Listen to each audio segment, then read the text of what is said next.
Close your eyes, imagine being 8 years old and alone in a half-empty house with your 5-year-old sister. It's 6:30 a.m. and you have to get yourself and your sister ready for school. You take on the role of a caregiver as an adolescent. The reason? Your mother has been missing for a day now and you have no clue what you're going to eat. It was a hard feeling, but when you run into something like that on a regular basis, it's kind of like a survival mechanism. You just do it. You know, that's something that you have to do. Surviving. That's one way to describe Whitney Johnson and her childhood growing up in Saginaw, Michigan, where trials and tribulations were a part of her everyday life. My mother started using crack cocaine when she was about 29.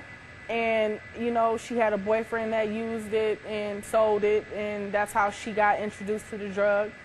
She's been shaking the addiction ever since. That addiction facing Whitney's mother, Bethany, forced Whitney to land in foster care for parts of her childhood. There she would meet Mrs. Williams, an individual she still remains close to. Another person that means a lot to Whitney and really helped her growing up was her grandmother, Vera.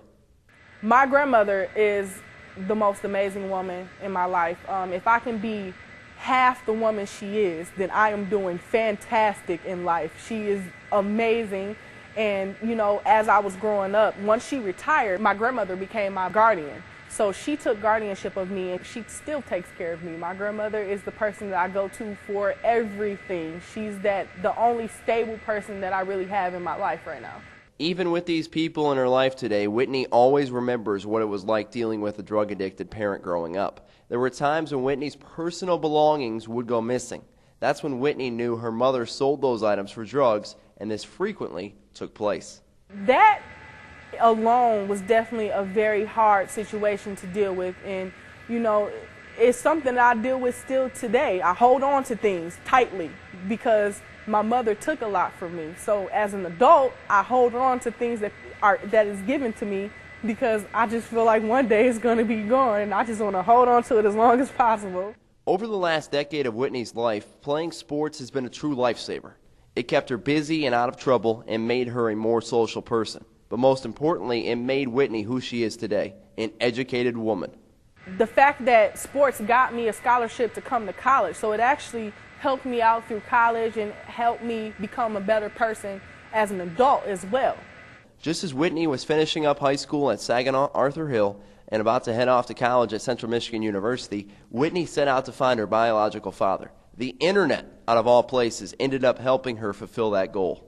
I went into a criminal justice class in high school, and one of our senior projects was to search someone, and I decided to search my real father since I knew his name, and I got 6 numbers, and I called everyone until I got his voice, and so that's how that worked out.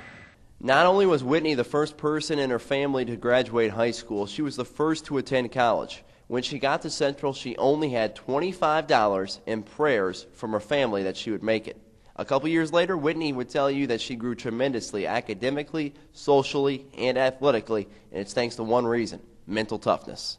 Coming from a situation where, you know, you can be broken easily, and to come into track and have someone push you to the extreme that, you know, Division I athletics does, and to not give up.